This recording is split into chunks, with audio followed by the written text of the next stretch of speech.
দুই বাংলার জনপ্রিয় অভিনেত্রী রাফিয়াত রশিদ মিথিলা। অভিনয়ের ক্যারিয়ারে প্রায় 2 দশক হতে চলেছে তার।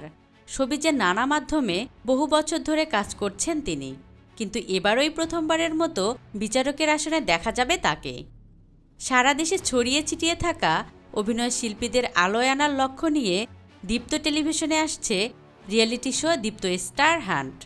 সেখানকার প্রতিযোগীদের মধ্যে সেরাদের নির্বাচন করতে বিচারক মণ্ডলীতে যুক্ত হয়েছেন অভিনেত্রী রাফিয়াত রশিদ মিথিলা। এই শোতে বিচারক হিসেবে দেখা যাবে এই অভিনেত্রীকে। সম্প্রতি সামাজিক যোগাযোগ মাধ্যম নিজের ভেরিফাইড ফেসবুক পোস্টে বিষয়টি জানিয়েছেন মিথিলা নিজেই। পাশাপাশি আগ্রহীদের এই শোতে আবেদন করারও আহ্বান জানিয়েছেন তিনি। আয়োজকরা জানিয়েছেন, নিবন্ধন প্রক্রিয়া শেষে আগামীকাল থেকে শুরু হবে প্রতিযোগীদের গ্রুমিং। মিথিলা ছাড়াও এই শোতে প্রধান বিচারকের দায়িত্বে থাকবেন অভিনেতা তারিক আনাম খান ও নির্মাতা শিহাব শাহীনও।